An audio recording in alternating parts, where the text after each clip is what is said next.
Andy, do you see any realistic scenario where Hollywood could come back and play for you this season? Yeah, Adam, the reason we say it is everybody's a little different, and this thing, there are not a lot of these that we have information on. So we just gotta write it out and see how long it takes. It's not going to be weeks, more like months, and so we'll see where that takes us in this process. But that's the information we have. But we're just going to have to hold tight on that. And he had a tremendous training camp, and he was as excited as we were to get him in there. So, but listen, things happen in this sport. I mean, it was kind of a freak thing. I mean, it's almost ridiculous. It happened to Tyreek and him, same place. They had the same docs, and so next time we play down there, I'm not going to use any receivers. As far as Hollywood goes, he was hurt on August the 10th, and he had an injury that we've seen before. It was reduced, not surgically reduced, but reduced in Jacksonville. And the protocol is that you look at that again in a week to make sure it's still in place, and it was. And then he was doing great in rehab. He was having no pain. We were discussing return to play opportunities, but we had one last check of another image to do at 3 weeks from 4 weeks from the injury, 3 weeks from the last MRI, and it looked like the bone had moved. So we consulted with 3 or 4 physicians in the country and then sent him out to Vail to a specialist. And everybody involved felt like it was a little too risky for him to play without having this operated on. So he's been fixed, or he'll be fixed on Monday in Vail, Colorado, and then we'll go from there. There's obviously no timelines because we don't know yet. Chiefs and Patrick Mahomes to be without Marquise Hollywood Brown for months with key receivers set to undergo surgery. The Kansas City Chiefs were dealt a blow Friday when wide receiver Hollywood Brown was placed on injured reserve.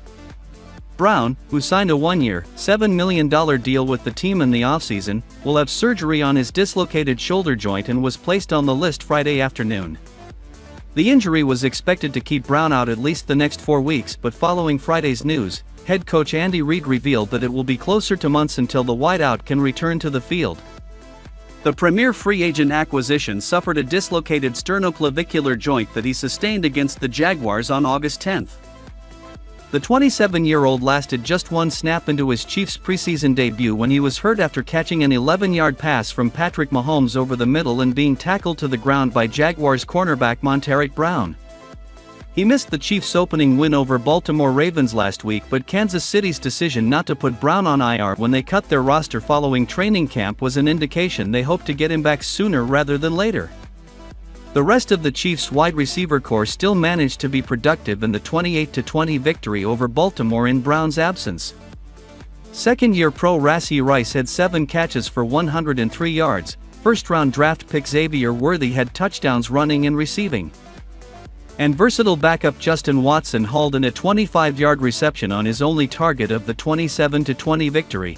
The Chiefs also expect to get more from Juju Smith-Schuster this week. He was released by the Patriots and had just a couple of practices after re-signing with Kansas City before facing the Ravens, which would have limited the amount of plays that Smith-Schuster would have been able to run. The Chiefs will be without wide receiver Marquise Hollywood Brown for an extended period. Brown will undergo surgery Monday to repair a dislocated sternoclavicular (SC) joint, which connects the sternum to the clavicle at the base of the neck. The Chiefs are placing Brown on the NFL's injured reserve list, meaning he will miss at least 4 games, but Andy Reid said Friday it would be months, not weeks. Brown sent a message through his X/Twitter account: "Disappointed, frustrated, and sad was the first wave of emotions once I realized I would need surgery, but that only lasted a day or so because of my faith in God." Disappointed, frustrated, and sad was the first wave of emotions once I realized I would need surgery, but that only lasted a day or so because of my faith in God. Knowing that this too shall pass, no matter the great opportunity one had in front of me. Chiefs trainer Rick Burkholder said Brown was trending toward a return in the early part of the season. He was doing great in rehab and he was having no pain, Burkholder said. We were discussing return to play opportunities. But a final check, a month from the injury and 3 weeks from the MRI, indicated the bone had moved. The Chiefs consulted with multiple physicians and a specialist. Everybody thought it was a little too risky for him to play without having this operated on, Burkholder said. Surgery is scheduled for Monday in Vail, Colorado. We'll go from there, Burkholder said. Obviously there is no timeline. But Reid said it's not going to be weeks, more like months. We'll see where that takes us. This is Brown's 6th season in the NFL. He spent his first 3 with the Baltimore Ravens, where in 2019 he caught 91 passes for 1,008 yards. He spent the last 2 with the Arizona Cardinals before signing a 1-year free agent contract with the Chiefs this past offseason.